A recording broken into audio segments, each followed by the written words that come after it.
You're listening to Game and Chat, where we level up with conversations about gaming then and now. I'm your host, Daniel, aka One to Switcheroo. So let's press start and game on.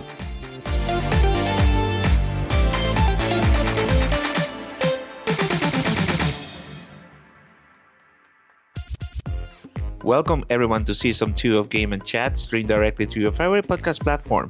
Be sure to like, subscribe, follow, or all of the above to support the cause. And with that being said, welcome everyone back to episode 6 of Season 2 of Game and Chat. I'm very excited about this one. I teased it on the last episode. Today, we are going to talk about the big elephant in the room. And no, it's not Mario Wonder.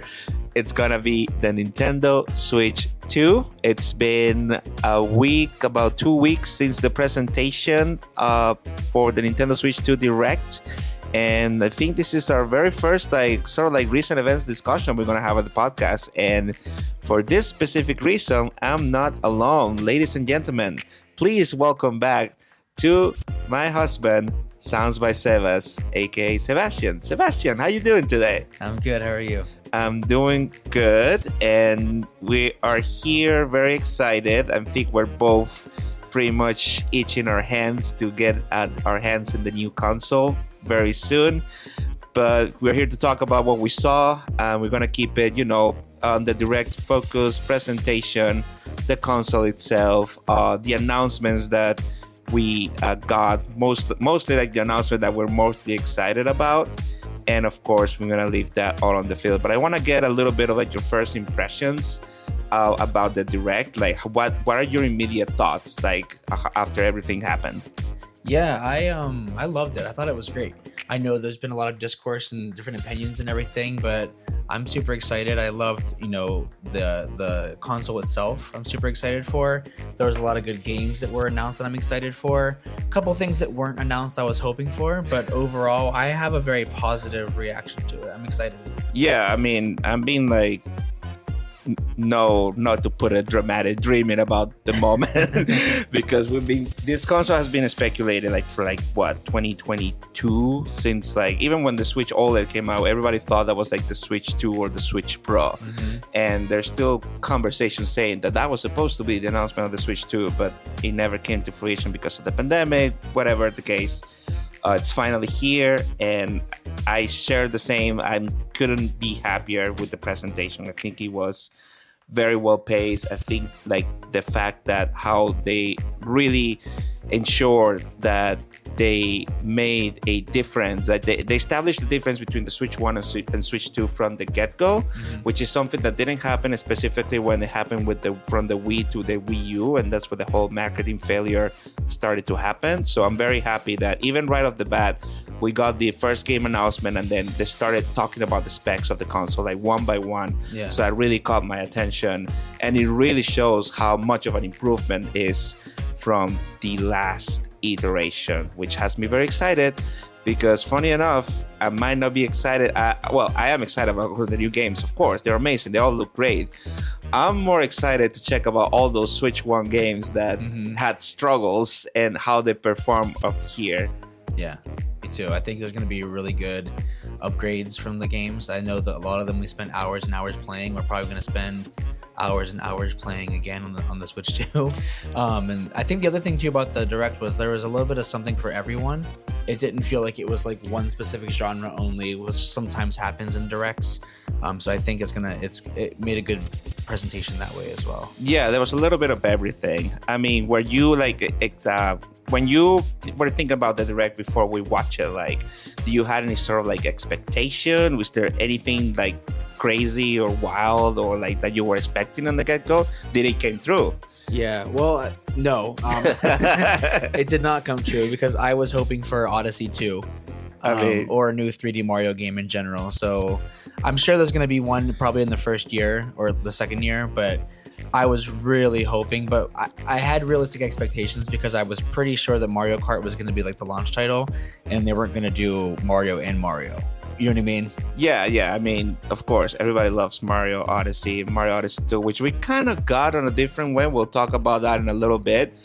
But yeah, I mean, everybody had a shoe in with, it's going to be the Switch 2, and the launch title is going to be a 3D Mario or maybe Mario Kart. I feel like Mario Kart as a launch title, it only makes sense, and everything that's gonna come after, and like how the year is like planning out, because not only on first party games, we have a lot of third party support. It looks amazing. But of course, we're gonna take our time. We're gonna go section by section. We're gonna dive on in. So again, Sebastian, thank you for being here. I can't wait to share my thoughts with you, which we already talked about. But start to share it with our few listeners here. Yeah. Which, by the way, guys, thank you so much. The podcast actually has been listened to quite often this past week. As I mentioned before, we broke into 250 downloads last week. So nice. Thank you very much for that, and looking forward to get to that 300 and share that milestone with all of you. But without further ado, people, sit back, relax. Today we are discussing our thoughts and impressions about the Nintendo Switch 2 and the Nintendo Switch 2 Direct. So welcome to episode 6 of Game and Chat. Switching gears, breaking down the Nintendo Switch 2 Direct. And of course, we will start with pretty much, we already shared our initial thoughts before we dive into the hardware highlights.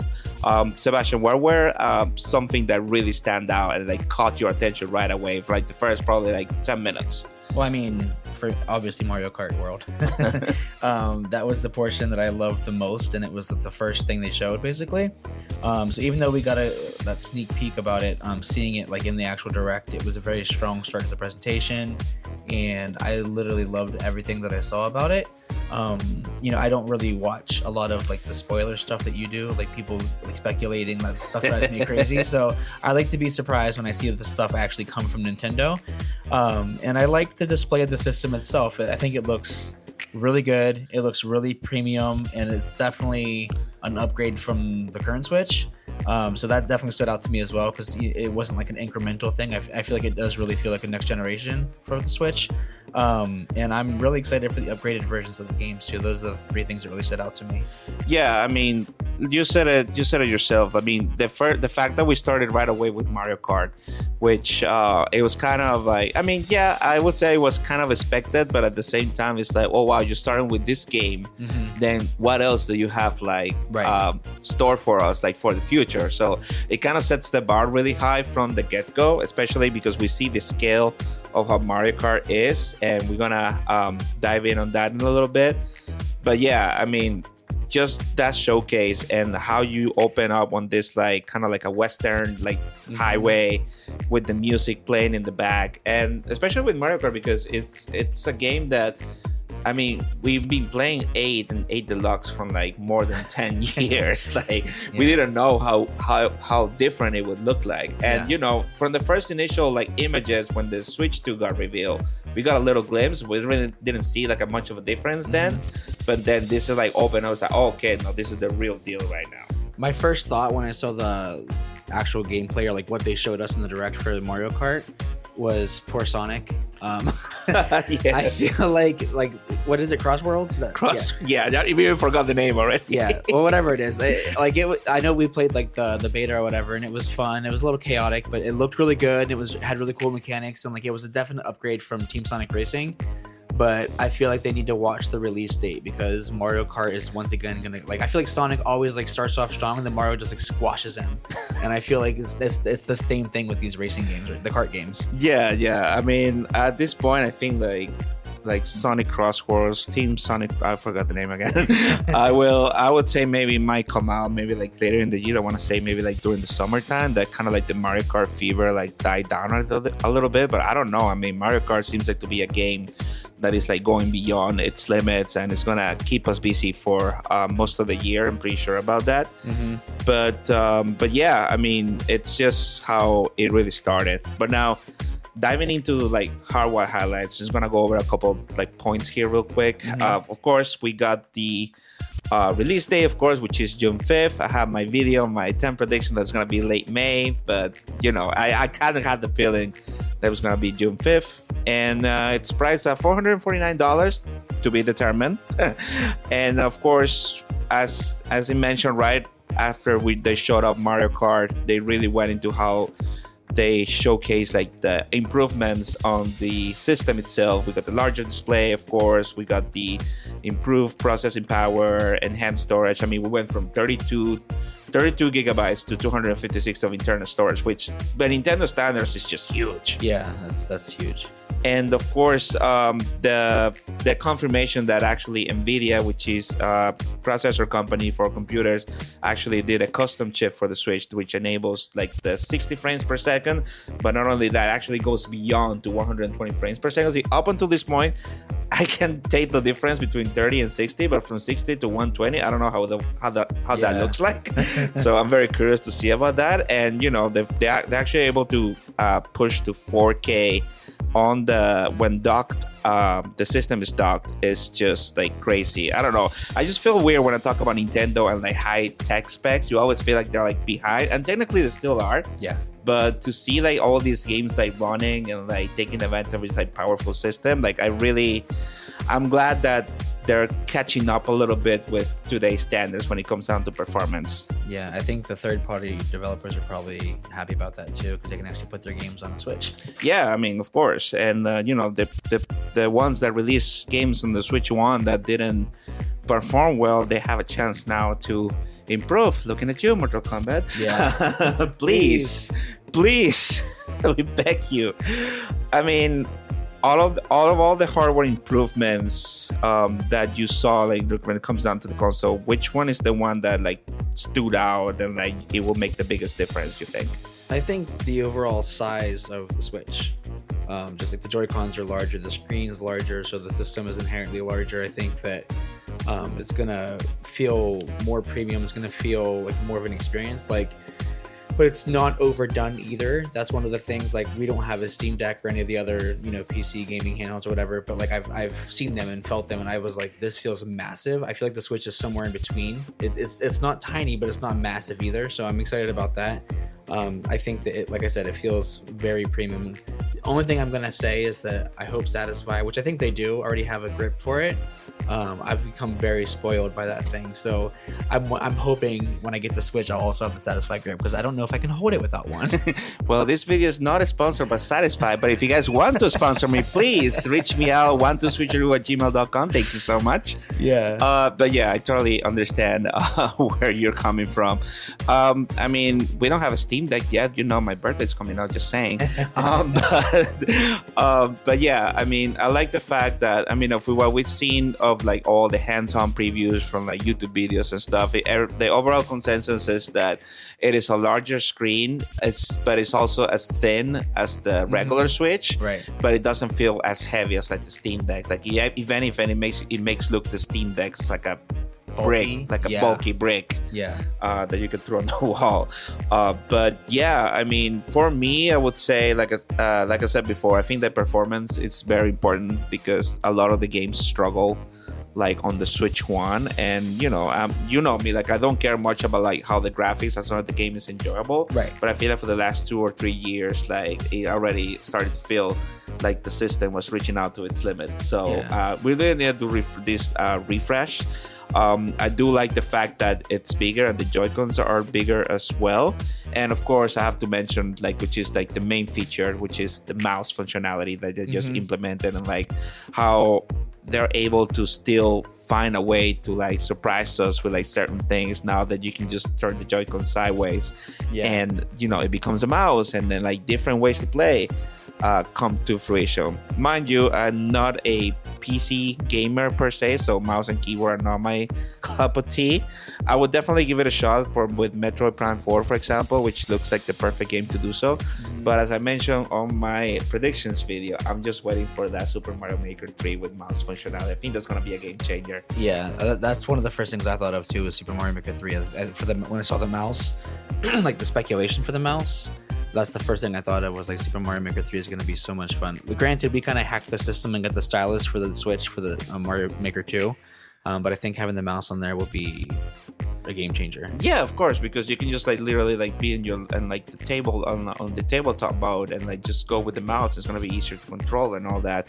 What I'm excited about is like if they want to go beyond with Super Mario Maker 3 and they do implement 3D making, and they will bring maybe Super Mario 64 to Super Mario Maker. I have this prediction. It's gonna be Super Mario Maker 3D, and we're gonna get all the previous styles and just one 3D style with Super Mario 64. Somebody did already a version of like a Mario Maker style Mario 64 on the PC, which is amazing. So it is possible, and the console is more than capable to handle it now. So it will be a great opportunity to take that game to the next level. Yeah, it always cracks me up when people, like individuals, make games that like these companies don't make. I'm like, this guy in his basement did it. Like, why can't you put this game out? So, no, that'd be cool. With like 3D, it's a good marketing opportunity to play off the number of the game too. So yeah, it's right there again, marketing genius.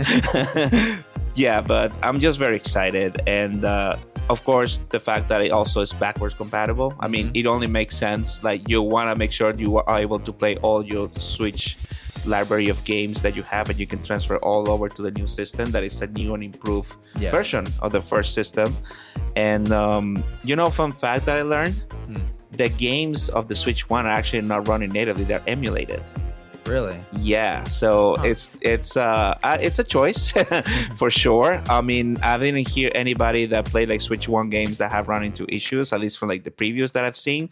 But yeah, they're emulated. Apparently they're using like one of those like emulators that, you know how Nintendo keeps like shutting down like third-party projects and stuff. Yeah. Sometimes they'll use their stuff like to like implement, oh yeah, this is brand new.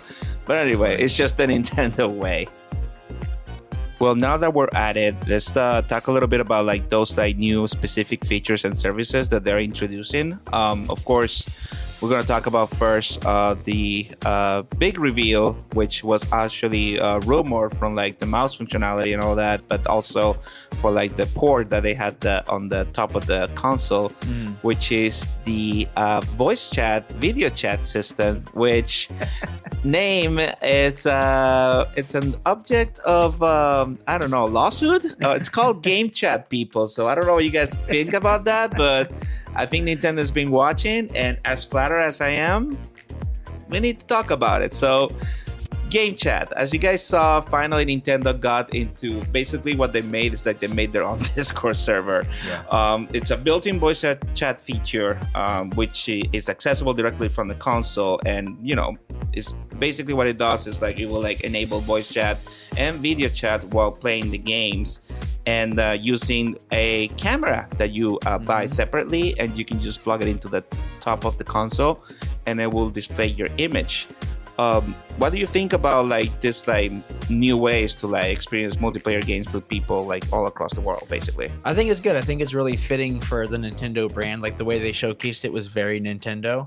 I don't know. It looks very fun. I can see us like playing with like your cousins in Argentina and everything, like having a good time. I think it's really cool. Yeah, I mean, it's a bit unfortunate because on the trailer seems like it ran a little bit choppy, but then of course when you read the interview with the developers, I mean, they have to really make sure that in the end of the day what really matters is the gameplay experience. And they said that they had to limit the memory of the console to make sure that the games run optimal. Therefore, they have to cut back a little bit on the resolution, which in the end of the day, it's cool that you see the face. It's perfectly fine the way it runs, but at the end of the day, you care that the game runs better. Right. I'm not gonna want to see your HD face while Mario Kart is running at 1 frame per second I lose because of that. So it's a good compromise that they did. I mean, the fact that you're able to execute this like within the console itself without a third-party app to like support it is actually really, really great. And it's just, it's that part of Nintendo to try to bring more like multiplayer experiences together. Hopefully their Wi-Fi and their Wi-Fi connection on the internet in general supports this. So we'll see how this plays out. Hopefully my cousins in Argentina will actually get the system so we can just play Mario Kart and really test it out like completely. And of course, we see the example with how this would work with the Super Mario Party Jamboree update that is going to have, I think it's called Jamboree TV, which is all these little mini games that will use not only the mouse functionality, but put you inside the game, which is kind of cool to see. Yeah. And I think it adds up to the fact that now, like when you're playing board games in Mario Party, it will display your face instead of the characters' faces. It's kind of like it adds a little bit of a level of immersion like within the game that hopefully you'll get into. Now we can play Mario Party more often. Thank you very much. Yeah, I mean, it's very cool. I always love the little like gimmicky stuff that Nintendo does that no other console might bring to the table. Yeah.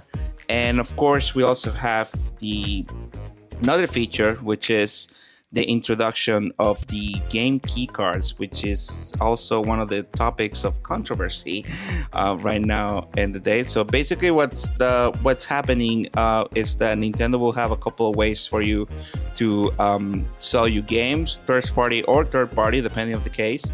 The game key card system is basically think about it as like the PlayStation discs or like the Xbox discs. You'll buy the game, you insert the disc, it will let you install the game. In the case of Nintendo, it will be like downloaded from the internet, and then you will need to use the game key card to access that game. It's not like you will install a digital copy and you just run it right away. You still need the key card in the console in order to play it.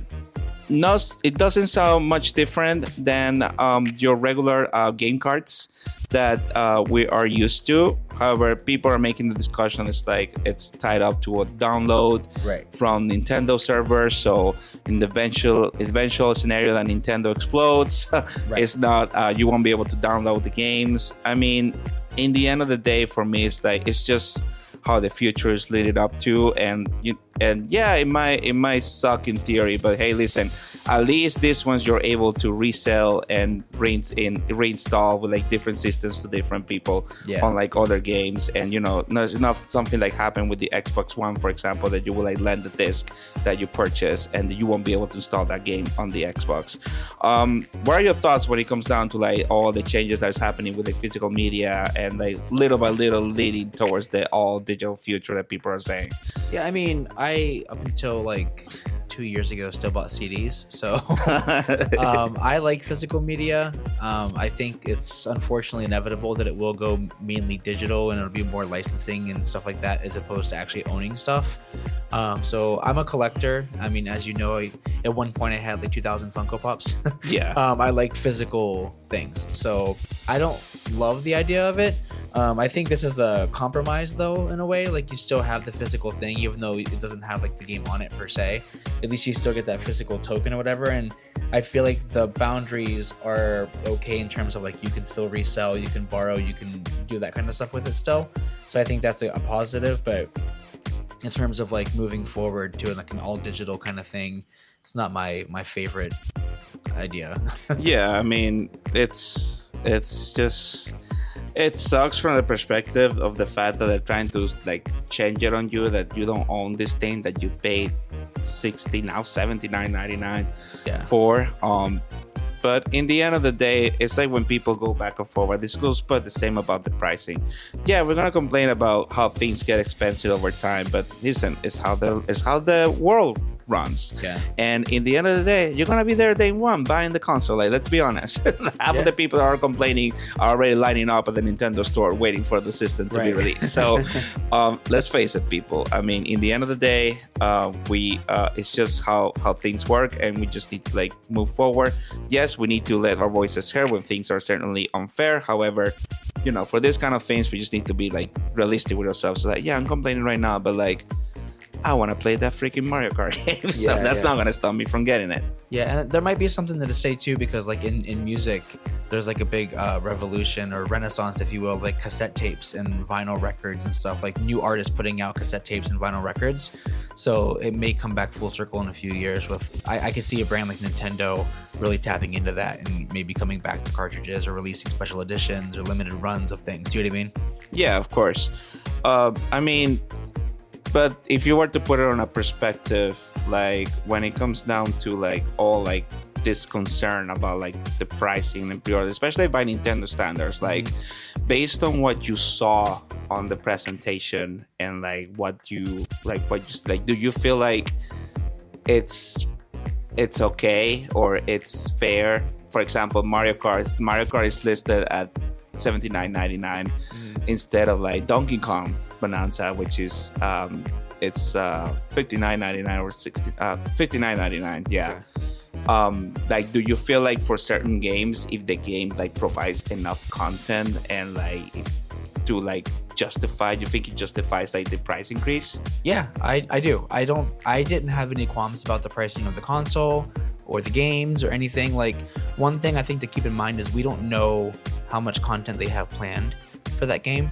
And you know, like, I know Nintendo doesn't really lower their prices. Like, once a price is set, they never really go on sale for the most part. And they don't really lower their prices, but I do feel like you get a lot for your money with Nintendo with those games. Like, they hold up really well. I mean, look how long Mario Kart 8 Deluxe lasted and how much content we got for it. And there was a lot of stuff that was included with that. Do you know what I mean? And I also think we were just talking about kind of getting with it and with the program and moving to the future. Prices are going to go up. That's always going to happen. It's the next generation. It's now 2025. Like, everything's more expensive. That's just kind of how it works, you know? And it's the same thing with like in my world, like with music equipment and stuff like that. Like, that's just kind of how it is. And I think that the Switch 2 is definitely justified if you compare it to its competition, like the Steam Deck and the ROG Ally and all that kind of stuff. Like, I definitely think that, you know, they're charging even more for that kind of stuff, and like, you can't get these first party games on those systems, and I just think I have no problem with it. Yeah, I mean, it's exactly what you said, that right now, and we go back to like how the hardware improvements on the console now, it plays a pivotal point, because now you're gonna get this capable hardware of running these like high in demand third party games. Maybe not as best as a PlayStation 5, yes, but like good enough to draw you into the console that also has the Nintendo exclusives that in the end, like, let's face it, like, everybody that owns a Nintendo is for like the exclusives, and their exclusives actually are the best games. And you actually brought a really great point about like when it comes down like to the value, and I think I'm gonna quote this from like, I believe was one of former Nintendo's PR, I forgot his name right now, just an article I read about it. It's like you pay for the value, and we all know that Nintendo's value most of the time, I'm gonna say all the time because it's not realistic, Mario Strikers. But Mario Strikers Wii U. But you pay for the amount of content, and as long as the game is supported and is successful, like, you know, you're in for a treat. I mean, we saw flops like, you know, Concord from the PlayStation 5. That's how that like fiasco like went down. Like, the game shut down in like 2 weeks because it looked like a cookie cutter shooter like all the time. We just got the presentation of a new game for the PS5 called Marathon, and for what I read, I didn't see it myself, but from what I read, it's gonna go is pretty much going the same rabbit hole, because there's not that reinvention, like that like level of creativity that it is before. Like, people want like to try new stuff, like, you know, there's more things like Astrobot that they don't require much of a technical specs or like amazing realistic graphics, and then instead of a AAA ultra realistic game that will eventually like get unsupported, and if it's not as popular or more popular than Fortnite, I'm sorry to tell you that it's not gonna fly, unfortunately. I agree. And of course, it's like I said, you pay for value, and if Nintendo has a lot of value in its games, and it's an investment. Like, this is a console that you're gonna be playing for a very, very long time. Their games that are set to release are planning to have a lot of content on itself, and you know, you're gonna win some, you're gonna lose some, and that's just how things are playing out, people, and we're just gonna have to run with it. Now let's dive into the meat of the presentation, which is the games. And of course, we're gonna address it real quick. We already make a few comments about it, but I think we're gonna dive in and let's get it out of the way. Mario Kart World. Yes. It looks insane. Yeah, it looks and amazing. The fact that, you know, you come from Mario Kart 8 Deluxe, which again, it comes from Mario Kart 8 from the Wii U that was released more than 10 years ago. We got a few tracks DLC, we got a few characters as DLC back in the Wii U, and then we brought those to the Switch for more audience to experience Mario Kart 8. And the fact that we got showed that Nintendo Switch bundle with Mario Kart every single year is now puts it up to more than 65 million copies. That's almost half that the system lifetime sells. Wow, that's just crazy. on Mario Kart alone. Yeah. And then you ask yourself, after they put the booster course pass, which gives you double the tracks, and those tracks were also amazing, where do you go from there? Yeah. And how Nintendo was able like to pull this out of, I don't know. I don't want to say where they pull it out from, but they did, and it looks unbelievable. What were your thoughts as you were going through the trailer? I was blown away. Like it was one of those things where I wasn't sure what they were going to do either. It's kind of like, what are they going to do next with Smash? It was kind of the same thing with me. Like once you go that big, like what can you do with it? And I honestly thought they might bring some kind of gimmick back, like Double Dash or something like that. But they really blew me away with what they did. Like when I saw how everything just looked so open, and before I even realized it was kind of like open world, everything just looked so big and massive. And whenever I saw them actually going off course and doing that stuff, I was completely blown away by it. Yeah, I mean, we kind of got the vibe that it was gonna be some sort of like more open than other Mario Karts. I wasn't sure that we're gonna really go full like open world per se. Yeah. But I feel like as I was watching the trailer, and I remember as I was watching it, and they had like this first clips of showing, okay, the characters look better, the courses look like bigger, they look more open. I didn't see like much of a difference at first, right? And then when it really hit me is on that part that he started doing the grind, on the rails, and then right after he starts doing the wall jump, and that was like, wow, they're putting 3D Mario platforming movesets now on Mario Kart, and it just took from there. I mean, the fact now that they took inspiration not only from Team Sonic Racing, but if you go far back, Diddy Kong Racing, which is the fact that now the vehicles sort of transform. Right. And then you have, instead of the gliders, now the car turns into a plane. And then instead of going underwater, actually the car becomes a boat of some sorts. And then now you like riding the waves, which is pretty cool in that perspective. And then as we get the explanation that this is going to be an open world Mario Kart and every race is pretty much interconnected, a whole interconnected world. It's just, I don't know, it's crazy. And like how they made it work, like how everything looks so big and so massive. Do you recall anything like on the trailer or like while we're watching like presentations like from Mario Kart that like drew your attention? Like for example, like maybe the knockout or like the Grand Prix is how they have to go like in between courses now. Yeah, even the small things like the when you get hit, like the animation now when you get hit, the collision. Like that looks so cool. It looks so much fun. You know this, but like I love Mario Kart 8, but I actually really love Crash Team Racing. And that's one of the reasons that I like it so much is like when you get, it's brutal. Like when you get hit, you bounce and you roll and you do all this stuff. And I feel like they brought some of that to Mario Kart, the new game. But yeah, I feel like the biggest thing for me was I think there is definitely a graphical upgrade in terms of like the textures and stuff on the characters. Like it's not like, it's never going to be realistic. It's Mario Kart. But like if you put it next to Mario Kart 8, like you can definitely see the improvement. You can see like the textures like in the sky. I really like the idea of the day and night and the weather. Yeah, I think that's really cool. I forgot about that. Yeah, I think that concept is really cool. I'm interested to see how that plays out. The thing that didn't see that I'm curious about, speaking of Crash Team Racing, is the other modes. Like I'm really excited to see what else they bring because I mean I was actually playing Crash Team Racing today. When you came home, I was playing that game. There's so much replay value. Like you can come back to it and like do the adventure mode, and like there's so many different types of challenges, and it's so much fun. I hope that there's a lot of that in this game as well because we haven't really seen that yet. Yeah, I mean, like I said, the sense of like the world itself and like how open it is, it might give you the idea that there's a lot of things to do and a lot of things we don't know about. Right. I'm still rooting for some sort of like single player / story mode, like a la Crash Team Racing, a la Mario Kart DS, which was one of the first games that had it, a la Diddy Kong Racing, which was the very first racing game that had a sort of an adventure mode that you would go into an overworld and like find like little secrets and stuff. I really hope they play into the fact that you have this like open area and you basically need to go to the open area to unlock things, maybe new character costumes, new characters itself, new courses. It's just the possibilities are endless. One thing that I'm very curious about is the battle mode.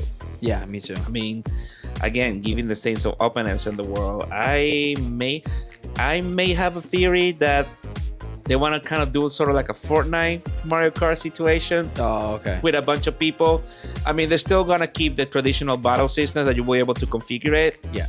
But I think if they're able to pull that off, if you're able to bring maybe 24, maybe 50 players on a sort of like battle royale kind of thing, that it's going to blow people's minds, especially for the kids that, you know, started playing Fortnite like almost like, it's Fortnite almost 10 years old. Oh my God. Maybe. Wow.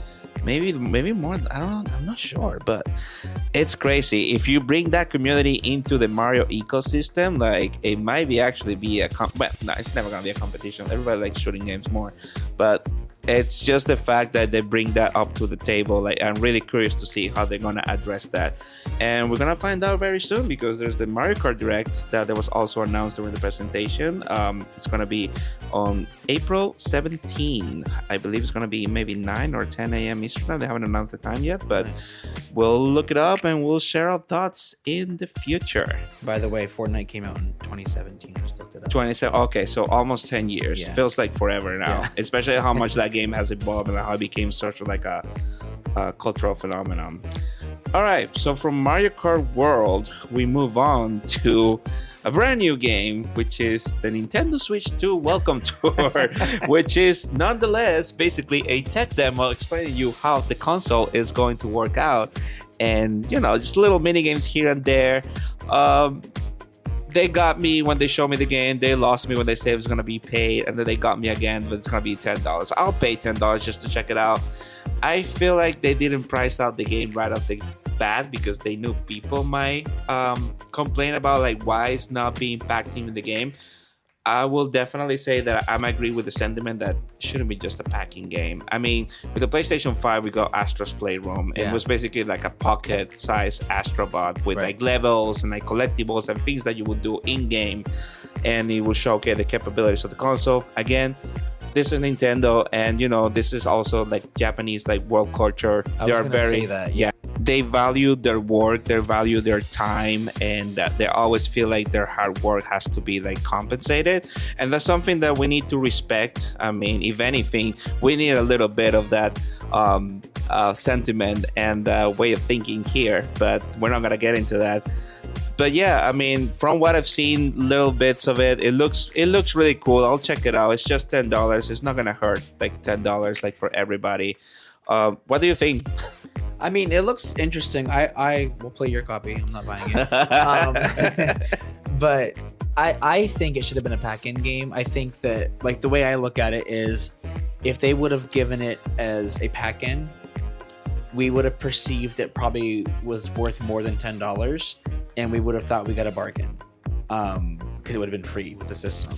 So I think they dropped the ball there and trying to get their little $10. Like, they could have, in our minds, we could have seen that and be like, wow, it would have been the opposite. We'd be like, I would have paid for this, but now that we have to pay for it, like, I'm not paying for that. Do you know what I mean? Like, I feel like had they done that like psychology move on us, they could have just bundled it in there and more people would have played it. And I don't think as many people are going to play it this time. I would say, like, even with the whole like price like rage that's happening, like if it would include the game, that would add a little bit like justification up until the price, and the fact that it was just like.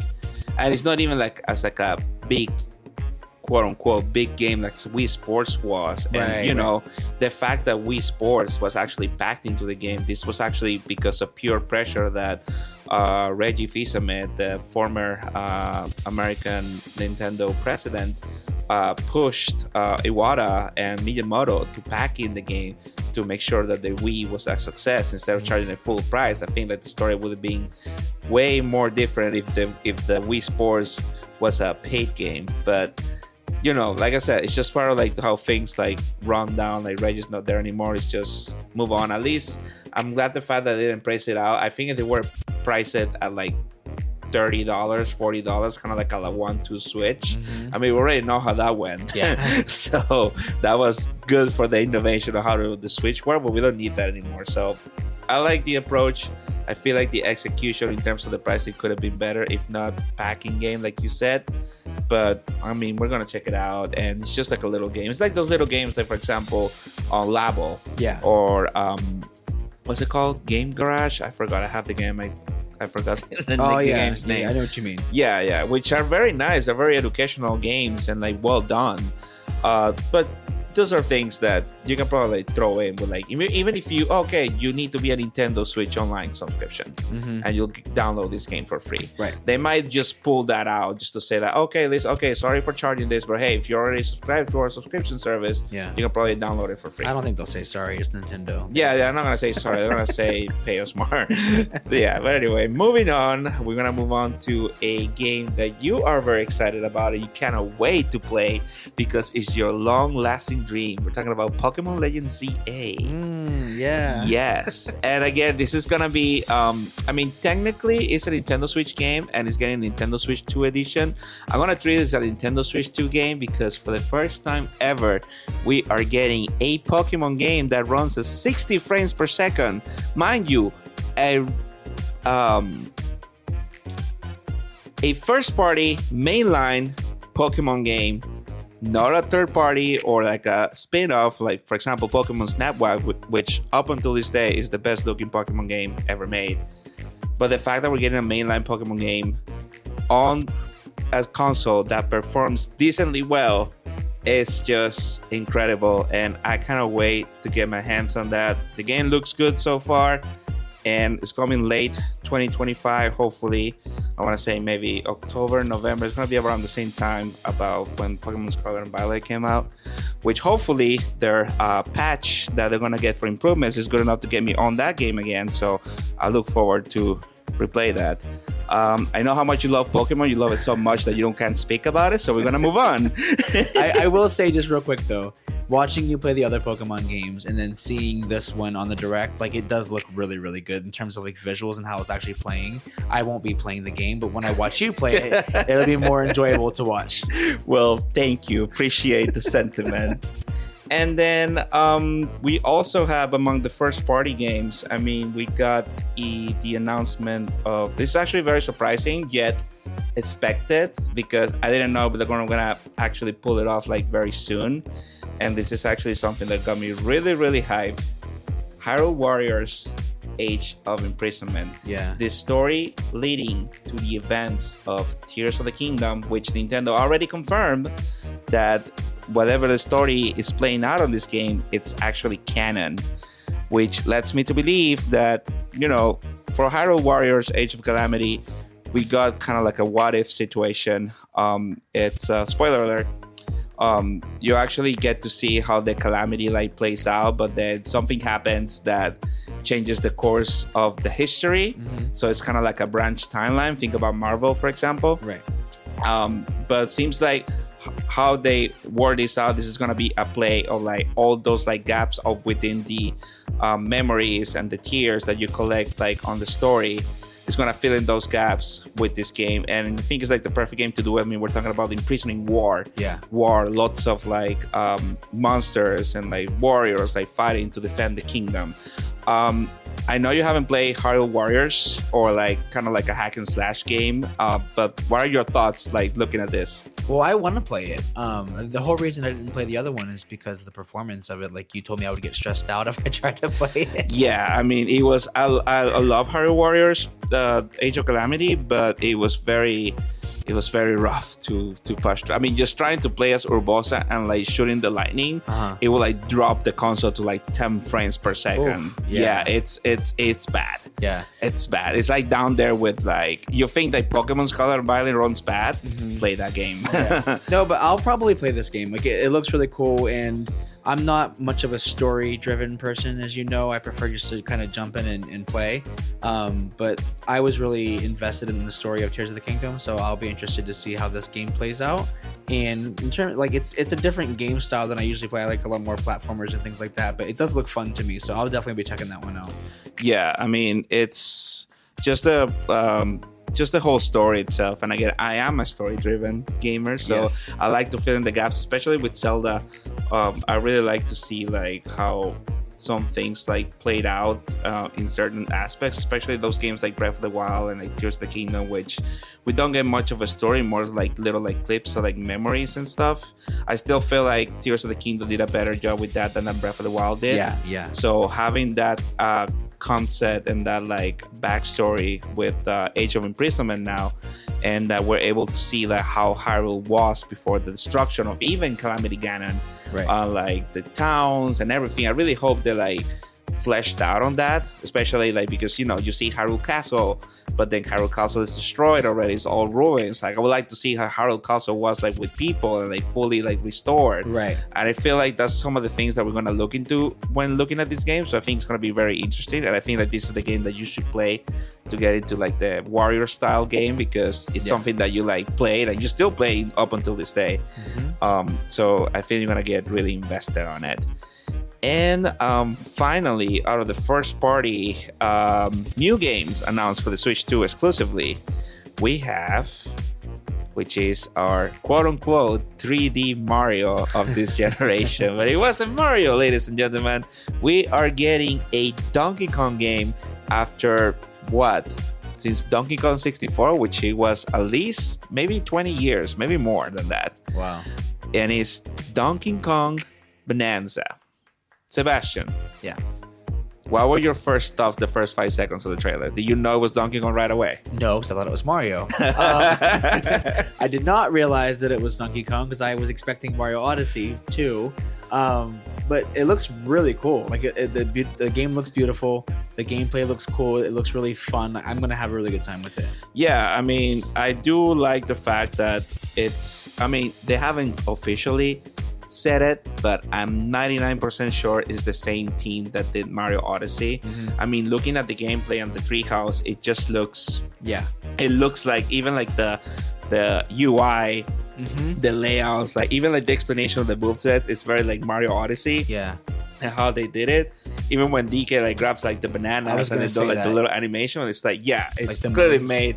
Yeah, so this is basically Mario Odyssey 2 with like a different character. I wouldn't call it that. Yeah. But yeah, it looks really cool. Yeah, I mean, I love the fact also that it might look cool, but also play against. We'll see how they really like tap into like the limitations of like the fact that the environment seems to be pretty destructible.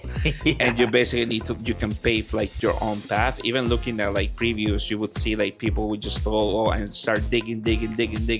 Yeah. And so how you find like a secret room like 10 feet on the ground, which it was very interesting. So it gives a lot of like, I like the fact that those games gives you like options. Yeah. That yes, you have the linear path, but how you get there is up to you, and like you just use the best of your abilities. Yeah. I feel like it's kind of gonna be like a stress-free game too. Like you just gonna, if you want to feel like you want to like decompress, just go play Donkey Kong, start smashing things stuff, yeah. just to like relieve some stress there. But yeah, I mean the game looks beautiful. I see people having reservations on DK's design. I think it's great. I like it. It's I think the fact that it's more expressive, like it works. The fur looks great, and just the expressions alone, it's just he looks very goofy. And I think like we're so used to this like tough looking like DK like design, but I feel like even before. Even like after Smash, because I think this is like the most tough Donkey Kong has ever looked. It's kind of like started loosening up a little bit with like Mario Kart, trying to make it more smiley, more like expressive. And right after the Mario Brothers movie, it's kind of like a tease of like how the design would look like. Right. I feel like this is like the right direction for the character, and we want to notice this for like future games to come. How do you think DK as a game is gonna perform? Like, do you see like this game become, I mean, at least from the get-go, do you feel like might be like just up there with Mario Odyssey?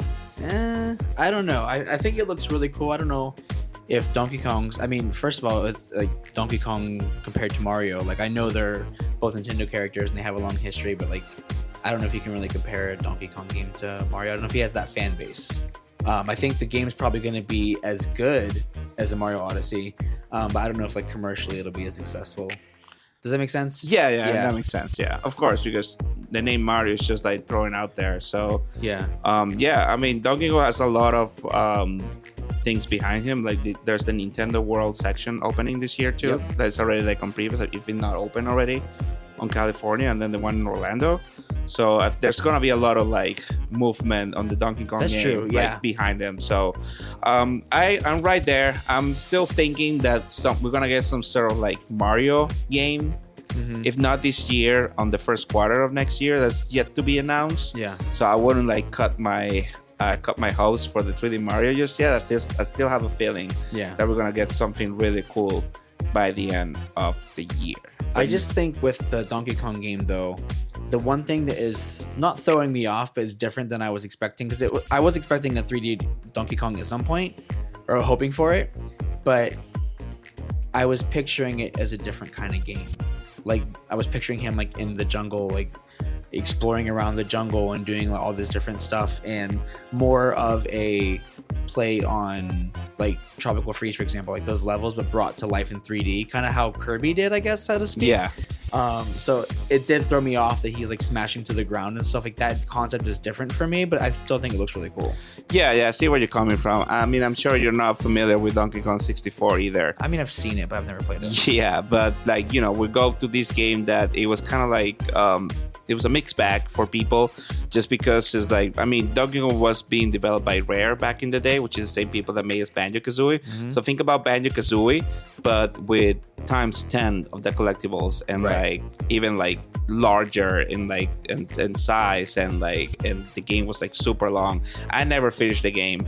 It was too overwhelming. Yeah. So, you know, going from that to like kind of like this like sort of like not open world, but like your movement is open and you can do whatever you want. It's definitely a change that people were surprised. I feel like also I wasn't expecting something like Donkey Kong 64, but I wasn't expecting something as close as Mario Odyssey either. Right. So I mean, the fact that, you know, we're getting this game and it's kind of like, again, quote unquote, made by the same team, it's kind of like, okay, perfect. It's not gonna be Mario Odyssey 2, except that it is, but just has Donkey Kong on it. So I'm still very excited. I think we're gonna enjoy it, and the fact that it's coming so soon too. I thought it was gonna be like a holiday game, but it's coming in July. Yeah, that's like awesome. tomorrow. Yeah, that is great. Now we're gonna move on to the next section of the game announcements, and this is now the Nintendo Switch 2 editions. Which, funny enough, I think we're both very excited for this, for some of the like new games, third party, that they were even announced, and we had to start with, of course, Zelda. Yeah. I mean, it was more than obvious that they were gonna try to re-release Breath of the Wild in some way, and not only we're getting Nintendo Switch 2 edition of Breath of the Wild, we're getting a Nintendo Switch 2 edition of Tears of the Kingdom. Yep. And not only we're getting that, we're getting them on release day. So the Nintendo Switch 2 will re-release again with Breath of the Wild and Tears of the Kingdom and their upgraded versions. What are your thoughts? I'm excited. I have given hundreds of hours of my life to those games. I still play Tears of the Kingdom every single night, as you know. Before I go to bed, I get up in the morning and I do the amiibo. The morning amiibo. My morning amiibo. I'm so excited. I think it's going to be cool to like kind of relive those games with the graphical upgrades as well. But you know, those games are very special to me and to us. They're really important to us. And I love them so much, and I'm so excited to kind of like relive those experiences. I've been wanting to replay Breath of the Wild anyway, so this gives me a reason to do it. Yeah, especially because for me, like, I mean, you heard before, it's hard to go back to Breath of the Wild after like all the things that Tears of the Kingdom brought to the table. If there was like some sort of like a upgrade and quality of life like improvements on Breath of the Wild, I might go back to it. I think this will be like the perfect reason to do so. Yeah. Especially because, I mean, not only the games look amazing, and they run at 60 frames per second. The lighting and the visuals look amazing, at least from like the previews that we have seen. But we also got the introduction to quality of life features. I mean, both games will have an extra save file for us to play, which we didn't have that before, which is mind-blowing. And it's funny to say it's mind-blowing. There's another save file, which is things that you've been done like for years, which should have been a standard, but okay, whatever. But one of the things that actually got me excited the most about the remasters of the Nintendo Switch 2 editions of these games is the fact that we are getting a companion app through the Nintendo Switch app, which is Zelda Notes.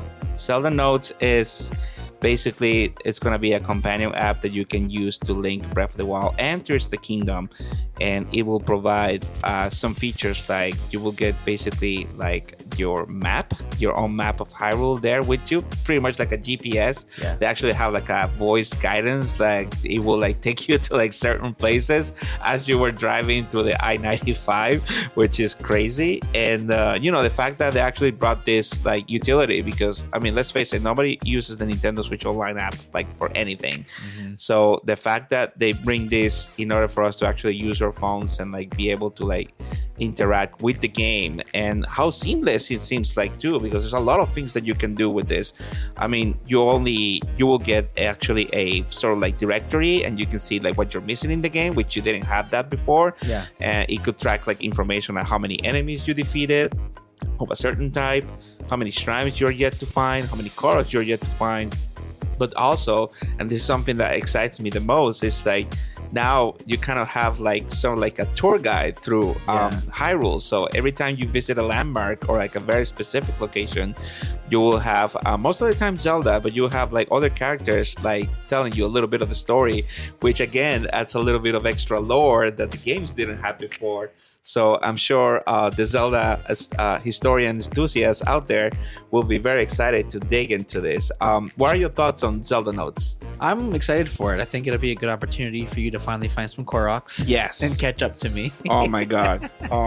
You have no idea. No, I think it's super cool. I'm really excited about it. As you know, I like to play the game, and I don't like to quote unquote cheat and look things up online and do all that kind of stuff. I will use it. I will use the guidebooks and stuff sometimes if I get stuck on something. But like, I think it's a cool way to encourage like you to finish the game and to do things you wouldn't normally complete, or like 100% things. Do you know what I mean? Yeah. I think this is going to encourage a lot of people to do that, and it's like another level of immersion.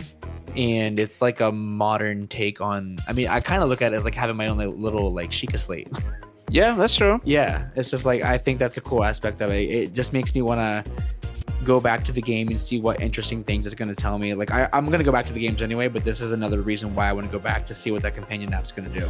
Yeah, especially because now also one of the features that you have is like the storage. Yeah, you can store up to 100 items for what I was able to recall, and you can even like move it over to like a different save file, or you can even send it like to me, like if you have it as your friend, and if you need bombs, I can send you like 10 bombs and you would just receive them just like that, which I think is like really, really freaking cool. And on Tears of the Kingdom, you're actually able now to share your creations with schematics, and you're able to send those like into the game. So all the crazy stuff that you see online might be able to be shared, and you'll be able to build it with little to no effort now. So I really like the fact that they sort of introduced like multiplayer features without actually the game being multiplayer. Yeah, like these communication features like through the phone, which again, people might say that they should have been implemented in game without the necessity of having like a cell phone or something to interact. But I think it's really cool, and it only shows like how the Switch 2 and like how like Nintendo itself is able to create this kind of like quality of life improvements with everyday like items or like devices that you would use, and you'll be able even to carry this on with you, so you can just go like on the subway and say, oh yeah, I can do this, right, and then just come back and play your game and like just enjoy it. So I really think it's really awesome how they really implemented this, and it only makes me think of like how many like other like games will use sort of these features. I feel like, for example, Metroid Prime 4 can actually use this like really good. Even Metroid Dread, if they decide to update the game or give it like Nintendo Switch 2 edition, they can use this app to like, you know, to put the map and like how to locate the energy tanks and the missiles and all that. So I think it's really, really cool. Yeah, I think so. Other Nintendo Switch 2 games that were announced, we already briefly mentioned Super Mario Party Jamboree Nintendo Switch 2 Edition plus Jamboree TV, which is gonna implement the Nintendo Switch 2 camera, which again looks nice. Not something that I see myself like playing often, but definitely worth checking it out. We also got the surprise of Kirby and the Forgotten Land getting a Nintendo Switch 2 edition, which actually enhances the visuals of the game and it looks even better. Funny because we've been going back and forward replaying this game, so now we have a better reason to do so. But we're actually getting new content too with the Star Cross World. Would you call it DLC? Yeah, it's sort of a DLC. Kinda, yeah. Yeah, and basically it's gonna bring up like remixes of like the previous world. So again, adds again to the replayability of it. Yeah. You play Kirby for the first time when you play Forgotten Land. At least like for the first time you actually end up like liking a Kirby game. Are you excited about this like improvement? Yeah, I think it's gonna be awesome. Like I did play Kirby back in the day when I was a kid. I had it on Super Nintendo, but I just never got into it. It was one of those games that I got and was just kind of like, oh, cool. Something about his character just didn't appeal to me. But when we played that game for the first time, I got really into it. And then I bought like every Kirby game after that, right? Like I got the 2 that came after that. I got the, what's the one where you're like the racing game or whatever? Not racing game. Like you're eating all the stuff. Star Allies? No, it's like the... Oh, I know what you're talking about. Kirby's Buffet something. Yeah, that game. Dream Buffet? Yeah, something like that. I even got that game. So I'm a Kirby fan now. So we were gonna replay this game anyway at some point. The only thing I'm bummed out about is that the first time we played through, I was Kirby. No, I don't get to be Kirby this time. You don't get to be Kirby this time. I'm sorry. Well, maybe you're Kirby this time for the DLC part. Yeah. And then when we start the actual game, then I'll get to be Kirby. Okay. Yeah, because we beat it on your Switch, but my Switch doesn't have a completed file yet, so we need to fix that for sure. It's gonna be beautiful though. The game was already beautiful, and I think if they upgrade it a little bit and make it match the Switch 2. Yeah. Seems like they're introducing 2 like new like mouthful modes too, which is really, really cool. So it's not just like a remix version of the level. You're actually getting new power-ups as well. Yeah. And of course, like the other big one of the Nintendo Switch 2 editions, we need to talk about Metroid Prime 4. Metroid Prime 4 Beyond, which again looked amazing on that first trailer that we saw on Nintendo Direct a few months ago. However, we got to see how the game really stands out on Nintendo Switch 2. And mind you, the game looks amazing already with the Switch version. After you see the Nintendo Switch 2 footage, it's like, wow, like it really, really scales. And I'm saying this in a very good way, like by any means, like Metroid Prime 4, the Switch 1 version looks bad. I think it looks amazing. It looks 10 times better than Metroid Prime Remaster. But the 4K 60 frames per second of the Nintendo Switch 2 edition, like that's one of the few games that I really can see the difference of both modes, and just the reflections and like how Samus looks. It looks amazing, and it's just, I don't know. It's just, I'm very excited. I mean, if there's only one first-person shooter games that I play, maybe a few of them, but Metro is always one of them. And I'm still making working my way through Metroid Prime Remaster because it gets really hard like towards the end. But I want to make sure that I finish it before I move on to 4 Beyond. And hopefully you get to try it. Maybe you'll like it. Maybe we'll see. Yeah, it looks cool. I'll give it a shot. That's not my genre of game by choice, but it does look really cool. And I'm more of a 2D guy, and I love Dread so much. I feel like it's almost not even the same like game because it's such a different experience. Yeah, definitely is. But I'm interested in checking it out for sure. Yeah. I mean, mind you, I'm also a 2D Metroid fan more than a 3D Metroid. I really hope that Dread gets a Switch 2 treatment as well. Me too, yeah. And if it does, we're going to play it again because it's going to run better and it's going to look even more beautiful. I feel like that was the first time you took me serious as a gamer is when I beat that game. I was very impressed. I will tell you right now. Like there's not many people that, you're a gamer, but you haven't like really like played like hard games like Dark Souls or like right. And Metro is kind of like on that falls on that category. So the fact that you're able to beat Dread, I'm still very proud of you. I think I beat it before you too. You beat it before me, yeah. I did. Yeah, you did beat it before me. Yeah, you don't have to rub it on my face either. Anyway, moving on to the third party games real quick. We're gonna just do like a little sizzle reel here of the third party. But the first one I need to mention, which we're very excited about, which we just finished yesterday, Split Fiction, coming into the Switch. We're very excited. We just finished the game yesterday. We want to play it again so bad. But I mean, I'm pretty sure we're gonna do an episode of its own about this game. But what are your overall thoughts since yesterday? Since yesterday. No, that game is awesome. I hope that it gets lots of awards and accolades. Like, I had such a good time playing it. It was visually amazing. The story was like compelling and immersive and emotional. Like, I just had such a good time with it. Like, it was what I thought it was going to be and more. Yeah, I mean, like I said, Hazelight Studios. I mean, shout out to Joseph Fares. It's unbelievable. You think like it takes two really like took the game like the 2-player co-op to like on a different level, but this completely blew it out of the water. And I'm just sad because we finished and then we'll have something else to do. Yeah. But I'm looking forward to play it again on the Switch too, and then we just switch characters and like try to re-experience the story like in a different. It's gonna feel like sort of like a different game because our moveset is gonna change. So I'm looking forward. I love that game to pieces, and I'm right there with you. I really hope that they get the recognition it deserves. Of course, we got a few other games. Of course, we got the announcement of Cyberpunk 2077 Ultimate Edition. Cyberpunk making its way to Nintendo Switch and looks and runs great for what I've seen. We got Deltarune, which is by Toby Fox, of course, the side story from Undertale, with chapters 1, 2, 3, and 4. We got Fortnite. I mean, not really a new game. It's kind of like a given. But anyway, Hitman World of Assassinations. Hogwarts Legacy, which I mind you already was on the Switch. But they did this like kind of like a chopped up version that it wasn't open world per se. So every time you go to transition to like a different like area, it will do like a loading screen. Ooh. Now, it was like, it wasn't unplayable by any means, but it was definitely a downgrade. It was a completely different game. Now, actually, it's meeting the standards of the other games.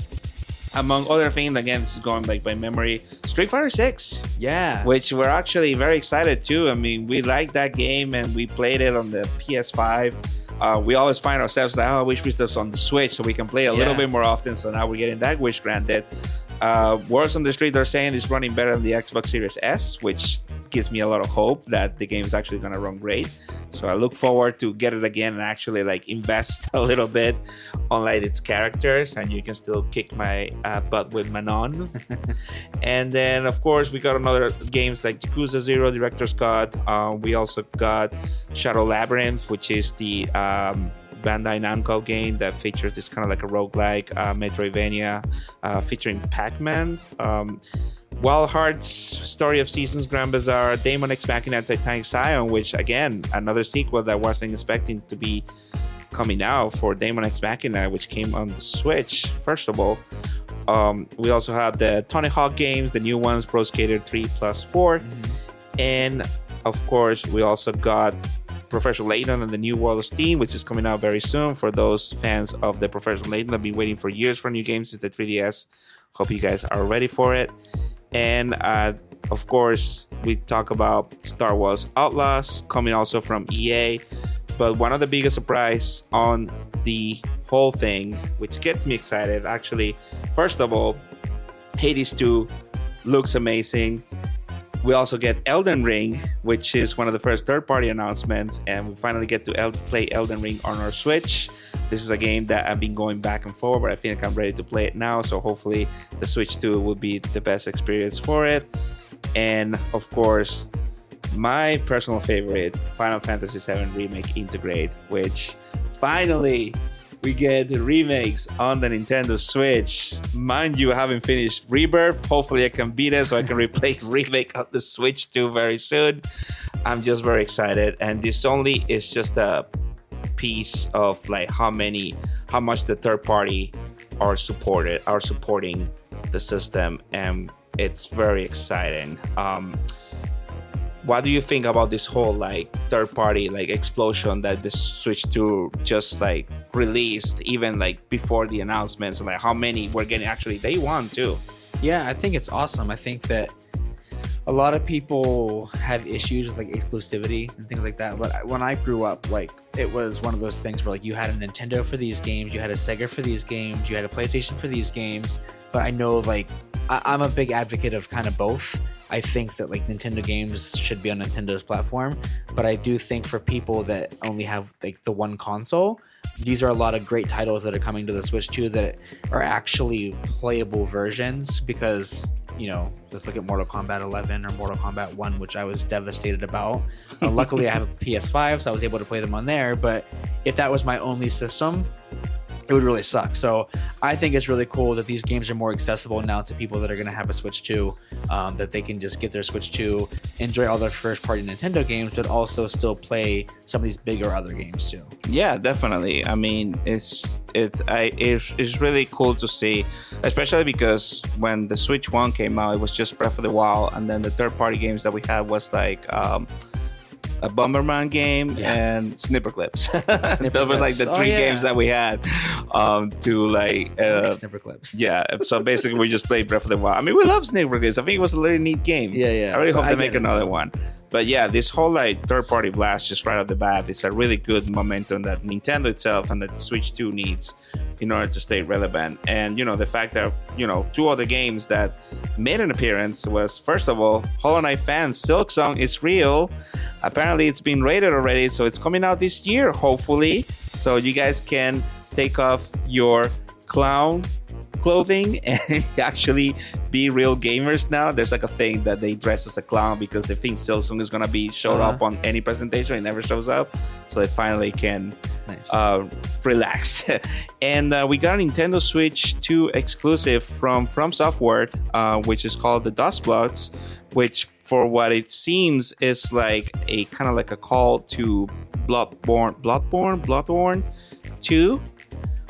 Which is a sequel, quote unquote. It's not a sequel really, but it's like a follow-up to the Bloodborne game that released on PlayStation 4, and it's one of the best From Software games out there that people keep clamoring for a remake. So the fact that we're getting sort of like a follow-up to that kind of game as a Switch 2 exclusive from a company that's been more so focused on other third parties like Xbox on PlayStation 5, I think is a smart move from Nintendo to bring that audience into the ecosystem. A lot of people that weren't thinking to getting a Switch 2 right off the bat are gonna get it just because of that game. Right. The trailer looks mysterious. It looks interesting. I might give it a shot. Seems like it's a co-op experience as well, so we might be able to check that out. Yeah. Maybe we'll get into the Souls-like games now going forward. But this is just the tip of the iceberg, and you know, just thinking back and like how the presentation went down, it was just amazing. It could have been gone any better for Nintendo, except for the whole pricing backlash and all that. Yeah. But and in any case, it's gonna happen. It happened with the Switch 1, so people are gonna buy it anyway. We're just here and we're just very excited, and we cannot wait to leap into the next generation of Nintendo. And with that, ladies and gentlemen, we reach the end of this episode. Sebastian, thank you so much for being here. This is our first official discussion of recent events here on the podcast, so I think you were the right person to do so. So thank you very much. And also shout out to him and Sounds by Sébas, who created this amazing sort of like trailer-ish soundtrack that you guys are hearing in the background. So I think it's amazing, and the job that you do, it always amazes me, and I'm so proud of you, and I'm very proud that I have you as my music behind the podcast. So thank you very much, of course, for providing us with this originality, and we'll look forward to keep doing this as much time as they can. I just forgot something very important in terms of the games. Yes. Two things, actually. Two things. Kirby Air Riders. Mm-hmm. The first Kirby Air Ride game, I mean the second Kirby Air Ride game technically, since 20 years, and it's being developed by no other than my favorite developer out there, Masahiro Sakurai. Is not developing Smash, is developing a Kirby game. And honestly, I couldn't be happier. I know he has a passion for Smash Brothers. However, it's very nice to see him use his creativity for other stuff, especially when he's the father of Kirby and he's also bringing another game from his baby to light. So I'm very looking forward for that. And then the other one, which we both should be excited about because we're comic book fans here, Marvel Cosmic Invasion. And this is something really cool. The beat 'em up games are really popular. How do you think, real quick, about Marvel? Funny enough, like there's all these huge games that were being announced, and I was more excited when I saw this one because I enjoy those kind of games. We had a good time playing Shredder's Revenge, which is a very similar style. And these games remind me of my childhood, playing on my Sega, playing the beat 'em ups and everything back then. And as you know, I'm a huge comic book fan, and Marvel is my favorite. Captain America is my favorite. So I'm excited to play this game. We're going to have a lot of fun with it. Yeah, we're definitely going to have a lot of fun with it. And, you know, all these games that are coming out, it's just like unbelievable. We're very excited. I'm still mourning the fact that we didn't get into the Switch 2 experience. I know. We tried we didn't try. We just signed up, but then we didn't get selected. And then we did the wait list and nothing happened. So I guess we'll wait for the first Target that will have the Switch 2 booth there for us to play and try the console. But luckily, it's not too far away. The release date still June 5th. Hopefully it stays that way. Yeah. And, you know, when it comes down to the pricing and stuff, we'll see how things play out. I know I'm getting that no matter what. And we're taking that whole week off to enjoy Mario Kart and Mario Kart alone. But of course, once again, Sebastian, thank you very much for joining me. Where can people find you?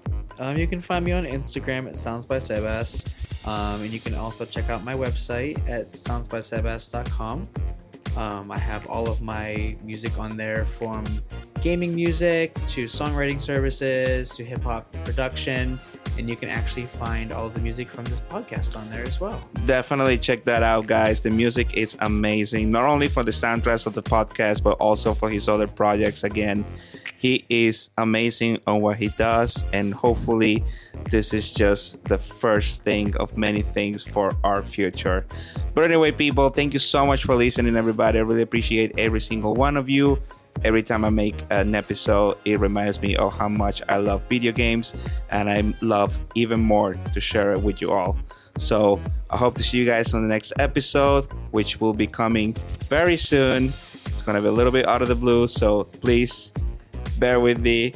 And of course, thank you so much for listening. I really appreciate you all. This is Daniel, aka 12 Switcheroo, signing off. Game on. Bye, Sébas.